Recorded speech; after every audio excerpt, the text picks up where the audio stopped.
The Buffalo Bills are stepping into Monday Night Football with a bitter taste in their mouths after an unexpected divisional loss. Meanwhile, the Atlanta Falcons are coming off their bye week refreshed and eyeing this clash as a chance to prove they belong in the conversation with the NFL's elite. This is more than just a cross-conference battle. It's a measuring stick moment for both squads. On one side, you've got a Buffalo team eager to shake off a sloppy performance and head into their bye with momentum. On the other, a Falcon squad looking to turn potential into production and make a statement under the bright lights. Let's start with Buffalo, because the pressure is definitely heavier on their sideline. That loss to the Patriots? Ugly. Turnovers, penalties, mental mistakes. It was the kind of game the Bills haven't really been known for in recent years. 3 giveaways, 2 of them in the same quarter, plus nearly a dozen penalties. That's not the team we're used to seeing under Sean McDermott and with Josh Allen under center. Since 2020, the Bills have been one of the best bounce-back teams in the league, going 17-5 after a loss with an average margin of victory of over 10 points. But even with that track record, it's not just about getting a win. It's about reestablishing their identity before hitting the bye week. You do not want to go into a break on a 2-game skid. You want to clean up the mistakes and reset the tone. And let's be real, this matchup has some extra juice. Not just because it's on Monday night, but because of the uniforms. The Falcons in the classic red helmets and black jerseys? Fire. The Bills rolling out their icy all-white throwbacks with a standing Buffalo logo? Absolutely elite uniform showdown. But once the aesthetics are out of the way, it's about who can execute. The Falcons are a team that, frankly, we still don't fully know. They've shown flashes. The defense clamped up on Minnesota in Week 2 under the lights. The offense had a breakout game against Washington before the bye. But overall, it's been inconsistent. This game kicks off a brutal stretch for Atlanta. After the Bills, they've got the Niners and Colts, 2 more teams with real playoff and even Super Bowl aspirations. So if the Falcons want to prove they belong in that tier, it starts here. It starts with showing they can go toe-to-toe with a battle-tested group like Buffalo. Now, the biggest storyline for Atlanta has to be their offense, and specifically, Michael Penix Jr. It's still early in the Penix era, but this is his chance to show that he's not just a high-upside rookie. He needs to be the guy who can go shot for shot with one of the league's best quarterbacks. And that brings us to the matchup everyone's talking about, Bijan Robinson against the Bills' defense. Bijan is a unicorn. You cannot overstate how dangerous this guy is when he's got the ball in his hands. Through just 4 games, he's already racked up over 300 yards on the ground and another 270 as a receiver. That's not just productive, that's game-breaking. And it's not empty yardage either. These aren't little screens and dump-offs. He's housing plays from 50 yards out, cutting through defenses like a hot knife. His agility, vision, balance, he's got every trait you want. The Bills better come ready, because this isn't just a running back. He's a weapon. And here's the thing, Buffalo's defense has shown cracks, especially against the run. They've already given up some big games to backs like Saquon Barkley and Derrick Henry in recent seasons. This is that kind of test again. To stop Bijan, Buffalo can't just rely on their front 4. They need sound tackling from the 2nd and 3rd levels, and that's been a bit shaky, especially without Matt Milano in the lineup. The linebacker group is now led by Terrell Bernard and veteran Shaq Thompson. Thompson's been solid, but can they handle a back like Robinson in space? That's the million-dollar question. Atlanta's coaching staff finally started unlocking Bijan's receiving upside before the bye. Split him out wide, isolating him against slower defenders, creating mismatches. That's something to watch, because if the Bills stick in their traditional zone-heavy looks, Bijan could tear them up underneath. But here's the chess match. Does Buffalo adjust? Do they bring an extra safety down to try and clog up the run lanes and contain Bijan early? Or do they stay in their 2 high shells and dare Penix to beat them deep? Now that's where things get really interesting. Because so far, Penix has not been efficient throwing down the field. We're talking a completion percentage under 40% on throws beyond 10 yards. No touchdowns, 2 picks, a passer rating under 50. That's bottom of the league stuff. So if you're Buffalo, maybe you play aggressively up front, take away the easy checkdowns, load up the box, and challenge Penix to hit those deeper throws. And that's where Darnell Mooney enters the chat. Mooney's been quiet to start the year, dealing with a hamstring injury, but if he's active and healthy, he might be the X factor. Atlanta has explosive weapons. Kyle Pitts, Drake London, but Mooney has that vertical juice that can flip a game. He was second in the NFL in explosive plays last season. And the type of receiver he is, the quick, speedy separator, that's historically the kind of player that can give this Bills secondary trouble. Especially with Tre'Davious White not being the same lockdown guy he once was and Christian Benford having some inconsistencies. So if Buffalo crowds the box, Mooney might get his shot over the top. But here's the flip side. The Bills are built to take away explosive plays. That's been the foundation of McDermott's defense for years. A lot of split safety coverages, inside-out leverage, force teams to take the long road. So the challenge for Atlanta becomes, can they hit those low-percentage throws outside the numbers consistently? Can Penix play on time and in rhythm, especially against a pass rush that's been feasting this year? The Bills are top 5 in sack rate, and that matchup off the edge, Greg Rousseau and Joey Bosa against Elijah Wilkinson at right tackle, is one to circle. Remember, Penix is left-handed. That's his blind side, and Rousseau has been on a tear. That's a high-leverage spot where a strip sack or forced turnover could swing the game. Switching sides of the ball, we've got another fascinating test. This time, it's the Bills' offense against a Falcons' defense that statistically looks like one of the top units in the league. But let's pump the brakes just a little. They faced Baker Mayfield, J.J. McCarthy, Bryce Young, and Marcus Mariota without his top weapons. So, yes, the numbers are solid. But the test this week? Completely different level. The Bills' offense no longer revolves around a true WR1 like Stephon Diggs. Instead, it's been everybody eats. Dalton Kincaid, Khalil Shakir, Keon Coleman. No one is dominating targets, but everyone is involved. It makes the offense harder to predict, harder to defend. So even if A.J. Terrell is back, which would be a big boost for Atlanta, he's not going to erase the entire passing game. He'll probably stay parked on one side, and it'll be on the safeties, guys like Jesse Bates, to cheat, read Josh Allen's eyes, and try to create turnovers. But that's a dangerous game, because Allen doesn't hesitate to target corners, and he's one of the best in the league at manipulating coverage with his eyes and arm talent. You try to cheat, he'll bait you and burn you. And if you play too conservative, he'll kill you with his legs and short throws until something opens up downfield.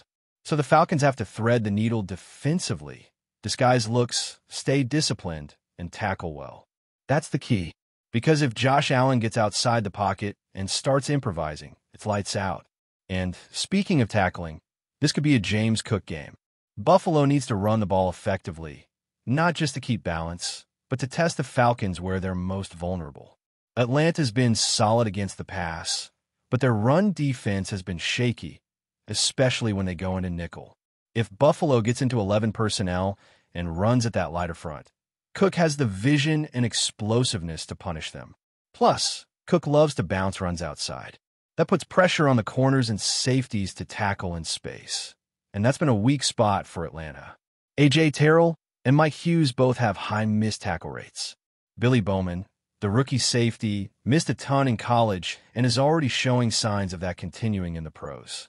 If Cook gets the edge, those are matchups the Bills will take all day. So the blueprint is there. For Atlanta, it's about proving they're for real. Can Penix take that next step? Can Bijan carry the offense against a defense that's going to key in on him?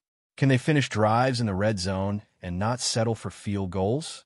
For Buffalo, it's about getting back to who they are, efficient, explosive, and disciplined. Clean up the turnovers, avoid the penalties, and trust your depth. The talent is there. The experience is there. Now it's about execution. If the Bills want to avoid going into their bye week on a 2-game losing streak, the formula is clear. Stop Bijan Robinson, get after Michael Penix, and control the pace of the game with a run. But let's be honest, none of that is easy. Because what makes this Falcons offense so dangerous is not just their talent, but the unpredictability in how they use it. Bijan doesn't just line up in the backfield. You'll see him motioning out wide, lining up in the slot, and even flexed outside like a receiver. He's a chess piece. He creates hesitation in linebackers and confusion in secondaries. And when you hesitate against a player with his kind of acceleration and agility, he makes you pay. Whether it's on screens, quick angles, or swing passes, he turns the smallest window into a big gain. And that's where the absence of Matt Milano could really hurt Buffalo. He's been the kind of linebacker who can erase those mismatches, sideline to sideline speed, smart angles, and great awareness. Without him, the responsibility falls on Terrell Bernard and Shaq Thompson. Thompson's experience is huge, and he knows the Falcons well from his time in Carolina. But the question is, can they contain Bijan for 4 quarters? Can they handle the quick change of direction, the yards after contact, and the ability to take a play that should be a gain of 3 and turn it into 20? Now, let's not forget about Kyle Pitts. There's been so much talk about unlocking Pitts ever since he entered the league. While he's shown flashes, the consistency hasn't been there. But games like this, against a team that's aggressive in the box and vulnerable to tight ends in space, these are the moments where a player like Pitts can flip the script. If Atlanta starts using him more creatively, splitting him wide, or running him on crossers against zone coverage, he could become a serious factor. The Bills' safeties and linebackers have to keep their eyes sharp, because if Pitts starts winning early in routes, he'll open up the rest of the offense. And then there's Drake London. He's the guy who can do the dirty work. He's physical, reliable, and brings toughness to contested catches. If Buffalo tries to play physical at the line, London's the type who can fight through it. The key will be how Atlanta sequences their passing attack. If Penix gets into a rhythm, using quick throws to Pitts, slants to London, and then pops the occasional shot to Mooney over the top, this Falcons offense could start moving fast. And once they start rolling, they don't slow down. That's why Buffalo's pass rush becomes so critical. We've already mentioned Russo and Boza off the edge, but the interior pressure could be the real game changer here. Getting in Penix's face, collapsing the pocket, forcing him to throw off platform. That's how you disrupt a rhythm-based quarterback. He's mobile, yes, but he's not a scrambler like Josh Allen. He wants to stay in the pocket and fire. So if the Bills can get interior disruption early, it could throw off his timing and force mistakes. On the other side of the ball, Buffalo's biggest advantage might just be in how unpredictable their offense has become since moving on from a true alpha receiver. Josh Allen has never looked more in control of his distribution. One drive, it's Khalil Shakir and Keon Coleman. Next drive, it's Dalton Kincaid and James Cook. They spread the ball, they move the chains, and when you get lazy or guess wrong, Allen makes you pay. And unlike many quarterbacks, he's not afraid of throwing into tight windows. In fact, he welcomes it. Before we dive back in, make sure to hit that subscribe button and give this video a thumbs up. Your support helps us keep delivering the latest Buffalo Bills updates straight to your screen. And hey, don't hold back. Let us know your thoughts on today's news down in the comments. Buffalo, New York. The NFL rumor mill is swirling with one of the most electrifying whispers of the offseason. Patrick Mahomes, the Kansas City phenom and reigning MVP candidate, might be heading to the Bills, sending shockwaves through the league. Sources close to the organization suggest that talks have intensified in recent weeks, and if this deal materializes, Buffalo's quarterback landscape will be transformed overnight. Imagine the Bills' Highmark Stadium packed with fans buzzing over the mere possibility of Mahomes donning the blue and red. With Josh Allen already a superstar in his own right, the addition of Mahomes could ignite what some are calling QB power in Buffalo, a combination of talent, charisma, and sheer arm strength that could make the Bills the most feared offensive machine in decades. Analysts are speculating that this could be a game-changer not just for the franchise, but for the entire AFC. Insiders hint that negotiations are focusing on structuring a deal that maximizes Mahomes' strengths while fitting within Buffalo's salary cap flexibility. While nothing is official yet, the buzz around town is undeniable.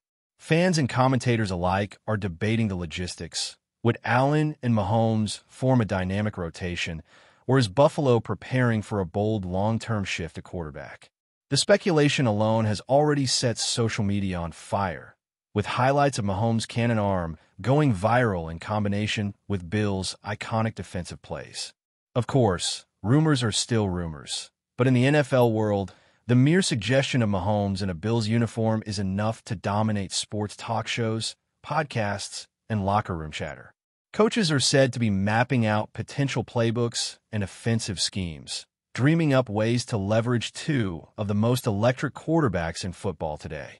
If even a fraction of this becomes reality, Buffalo could enter a new era, one where the term QB power is no longer just hype, but a defining feature of the franchise.